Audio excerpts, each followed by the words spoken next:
ver, seguimos aquí en 90 Central y ya llegó la congresista Indira Wilca. Ella hoy ha presentado una denuncia constitucional en contra de su colega parlamentario Moisés Mamani para que este caso, justamente que tiene que ver con una seria denuncia de acoso sexual en el interior de una aeronave, de un avión de la empresa LATAM, pues no quede en nada, que no quede impune.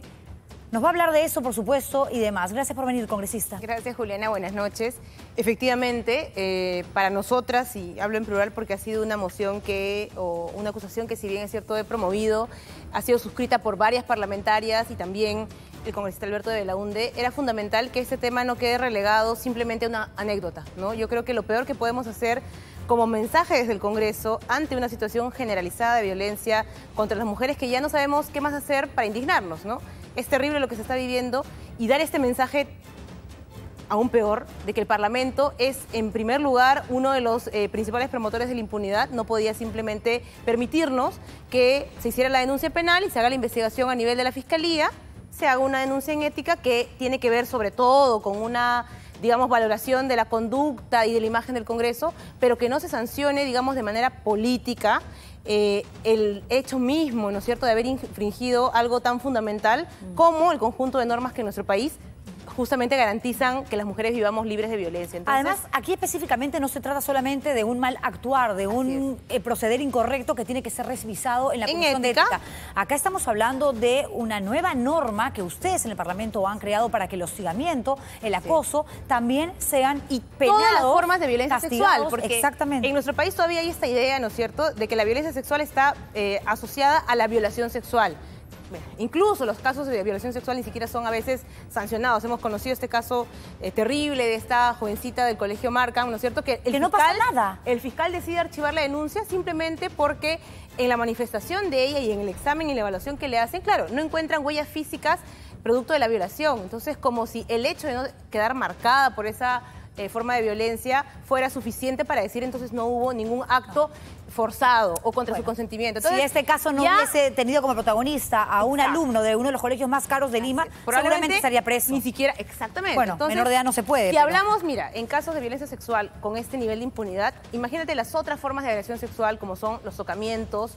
No minimicemos esos hechos, son hechos muy, muy recurrentes, comunes, se dan entre no solamente personas, digamos, en edad adulta, hacia los menores, hacia las niñas, los actos contra el pudor, entre comillas, que hoy son denominados tocamientos indebidos, son formas de agresión sexual. Entonces, no estamos hablando, como tú bien señalas, de algo que simplemente se va a evaluar en ética. La Comisión de Ética tiene otra naturaleza. Tiene la naturaleza de salvaguardar el actuar de los parlamentarios y salvaguardar la imagen, exactamente, del Congreso. Pero acá, en la acusación, hemos centrado nuestros argumentos no tanto en el delito, que como digo, ya está siendo investigado en el Ministerio Público. Ojalá que esa investigación no quede demorada o archivada. Ojalá que nuestros fiscales y los operadores de justicia tengan el criterio suficiente de entender la magnitud de este hecho. Se trata de un denunciado que en este caso es una autoridad y que por lo tanto la investigación merece la mayor de las prioridades. Pero la acusación se centra justamente en qué aspectos de la Constitución y qué normativa ha infringido en este caso alguien que debería estar con mayor razón obligado a respetar la normativa de nuestro país. ¿Cuántas firmas logró obtener para justamente presentar esta acusación? Le hemos suscrito, me parece, alrededor de 8 parlamentarios y parlamentarias. En nuestro caso, las parlamentarias del Nuevo Perú, la congresista Donaire, la congresista Noceda, el congresista de Belaunde, la congresista Sonia Echevarría, que también es de la bancada independiente. Pero entonces, son 130 parlamentarios. Bueno, 129 sin contar a Mamani, que obviamente no va a firmar y se va a poner cabe a sí mismo. ¿Ninguna parlamentaria, viendo tantas mujeres en Fuerza Popular? Bueno, está, digamos, disponible la acusación para que sea suscrita. Las firmas se pueden añadir todavía mientras el proceso no inicie. Así que yo esperaría, efectivamente, ese sería un gesto importante por parte de mis colegas de la bancada de Fuerza Popular, de quienes yo sé, hay algunas que tienen un compromiso notorio con estos temas, con la lucha contra la violencia. Y sería bueno, y es una prueba de fuego también, ¿no es cierto?, que en casos en los que el acusado, el agresor, proviene de tu espacio cercano, porque esto, hay que decirlo, es una cosa, la problemática de la violencia es transversal. Puede haber agresores en bancadas como la Fuerza Popular, puede haber agresores cercanos a la izquierda, en fin. Por supuesto. Eso no conoce no es de colores exclusivo de una ideología política. Por eso ha sido tan importante que esta acusación sea suscrita de manera amplia y multipartidaria, porque el mensaje que hay que dar acá a los ciudadanos, a las ciudadanas que viven violencia en nuestro país, es que los primeros que van a incumplir las normas no son justamente los parlamentarios. O sea, nosotros no con mucho esfuerzo sacamos algunas leyes que permitan actualizar los mecanismos para atender la violencia y no vamos a ser entonces los primeros en permitir que pasen estas cosas y no pase nada. No, pero uno puede decir, claro, estamos de acuerdo con la iniciativa de Indira Wilca, que bien nos parece que tantos parlamentarios o parlamentarias de pronto se pongan las pilas, claro. Y más allá de la tienda política a la que uno pueda pertenecer y a la camiseta, acá se trata de defender a las mujeres que estamos tan expuestas y tan condenadas a un tipo de maltrato que no tiene cuándo acabar. Pero claro, finalmente que esta acusación prospere o no, va a depender, como siempre, de los votos. Y la mayoría la tiene el fujimorismo, que además juega en pared con el APRA. ¿Cree que realmente esto va a llegar a buen puerto o que más bien van a blindar a Moisés Mamani? Yo voy a hacer, y creo que el conjunto de parlamentarios que hemos suscrito esto, vamos a hacer todo nuestro esfuerzo para, en primer lugar, superar esta valla aparentemente burocrática que se ha creado en la subcomisión de acusaciones. Tú debes saber, y los que nos escuchan también, que se ha tomado el acuerdo de que las acusaciones que llegan a la subcomisión se van a ver en orden cronológico, es decir, por orden de llegada. Y eso me parece ya de saque un criterio erróneo, porque hay temas, hay acusaciones que tienen que ver con hechos casi flagrantes. En este caso ha sido un hecho flagrante, se ha conocido en el momento. No podemos, como creo que tú bien señalabas, empezar a caer nuevamente en esta especie de argumento de todo el tiempo dudar de la palabra de la víctima. Efectivamente hay un proceso de investigación que se tiene que hacer. En el Congreso también, el proceso de acusación implica una especie de juicio político, pero no puedes partir, ¿no es cierto? Tu primera respuesta, tu primera reacción ante una denuncia no puede ser, seguramente está inventándoselo. Las mujeres en nuestro país, Juliana, no inventan estas cosas. Las mujeres en nuestro país gritan hasta el punto que necesitan ser realmente auxiliadas. La gente que sufre este tipo de violencia, las mujeres en particular, no están para aguantar, digamos, fantasías, no están para crear. Además, tomando en cuenta que tenemos un sistema que nos sigue jugando en contra. Así es.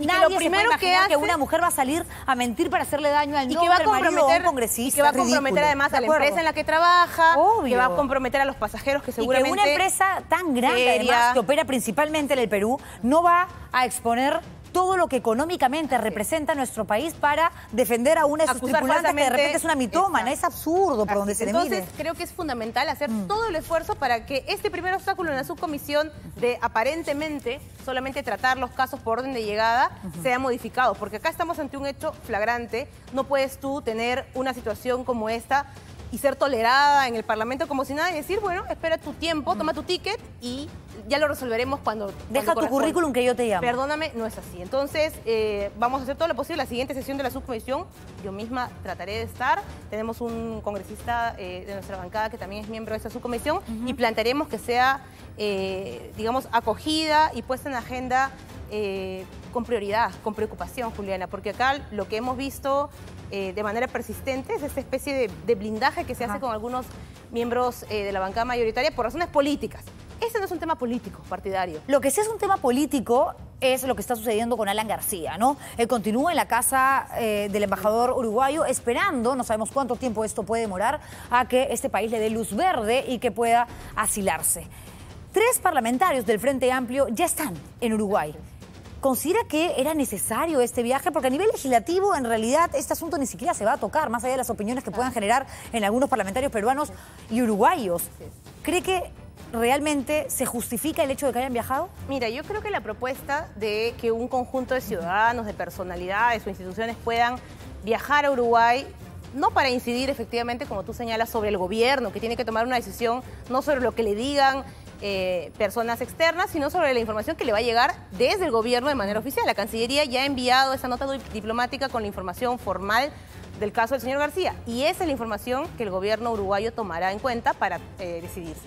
Pero sí es cierto que hay un contexto que se está creando, ¿no es cierto?, de pretender sentar una idea sobre que en nuestro país, Juliana, no hay democracia, sobre que en nuestro país no hay Estado de Derecho, sobre que el señor García es una especie de víctima, ¿no es cierto?, de un complot malévolo para vincularlo al caso Lavallato y a las coimas de Odebrecht. Entonces sí creo que era importante que esta información se conozca, que quienes tienen, por ejemplo, vínculos con la sociedad civil uruguaya también lo hagan saber. En fin, no crear esta especie de esta lógica de las fake news que abundan mucho en las redes sociales, que también se terminan instalando a nivel de la cotidianidad de la gente. Entonces creo que tenía sentido la comisión en tanto fuera un espacio amplio, plural. Yo entiendo que esta idea surgió efectivamente de un conjunto de organizaciones sociales, de gente de sociedad civil, que por ejemplo trabaja el tema anticorrupción, ¿no? O sea, por eso, ¿no hubiese sido, digamos, más óptimo que la comitiva sea multipartidaria, un congresista no de solamente izquierda, partidos. del Frente Amplio, alguien de Alianza para el Progreso. Y yo creo, Juliana, no solo partidos. Estamos hablando de que acá, por ejemplo, hay mucha gente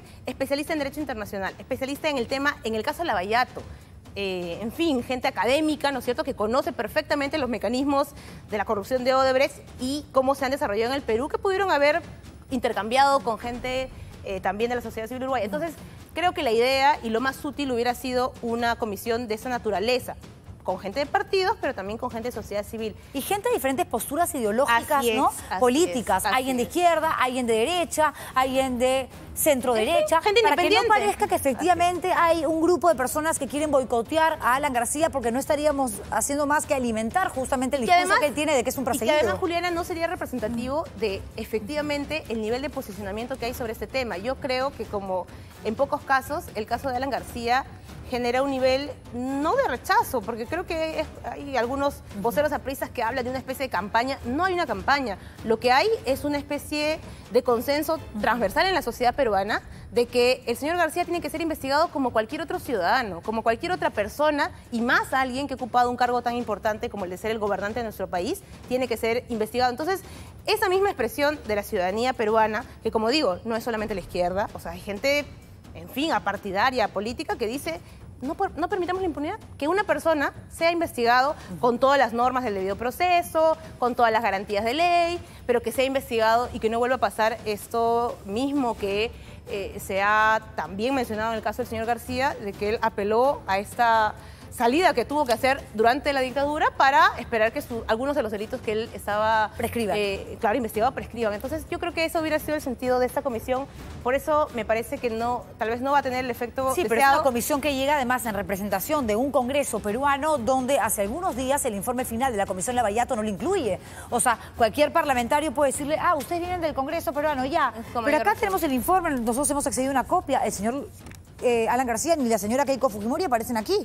¿Por qué no creer que efectivamente le están queriendo hacer daño al líder del Partido de la Estrella? Y esa es una de las razones que además, Juliana, Alan García ha argumentado con un cinismo. Yo sí ahí quisiera hacer uso de mi opinión particular, con un cinismo impresionante. Ha dicho que, entre otras cosas, no hay elementos que lo vinculen a esta investigación porque la Comisión Lavallato del Congreso no lo menciona. Y todos, Juliana, hemos visto cómo ese debate en el Congreso sobre la Comisión Lavallato, desde el inicio fuimos claros en plantear que no podía simplemente aprobarse un informe que no vinculara a la cabeza del gobierno del 2006 al 2011 con las coimas que están probadas se dieron. Personas que han hecho estas delaciones de Brasil han señalado que hubo coimas. Lo que falta es determinar el nivel de responsabilidad que ha habido en los funcionarios. El señor Cornejo está comprometido, el señor Fuga está comprometido. Lo que justamente la Fiscalía tiene como responsabilidad es determinar hasta qué nivel se ha comprometido, por ejemplo, el señor García. Y la Fiscalía está investigando y la Fiscalía ha obtenido información que el propio Rolando Reategui ha dicho que ha brindado. Miguel Castro, parlamentario, también. Antes de terminar, brevemente, ¿cómo está Rolando Reategui en el Congreso? ¿Le hacen bullying, lo saludan, almuerza solo en el comedor?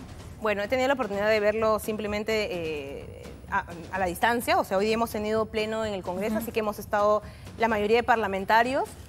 Bueno, en fin, la situación del señor Reategui es conocida. Él está colaborando con la Fiscalía y creo que él ha dado una información que es la que ha cambiado y va a cambiar el rumbo de la investigación de la señora Fujimori, quienes tenían una defensa hasta antes de lo que él dijo. Ellos insistían en que acá no pasó nada. Los testigos que fueron, entre comillas, adiestrados para declarar en un sentido no existían. Lo que ellos hicieron es negar incluso esa modalidad del pitufeo. O sea, y después han variado efectivamente su defensa. Negaron diciendo, todo, Juliana. Pudo haber pitufeo, pero el dinero que llegó a la campaña es lícito. Ahora hay un empresario magnánimo que les ha donado muchísima plata y que les ha permitido hacer este pitufeo. Pero es muy grave, Juliana, no solamente por el tema penal. Yo quisiera con eso tal vez puntualizar algo, por favor. Que acá hay un tema complicadísimo a nivel de OMPE.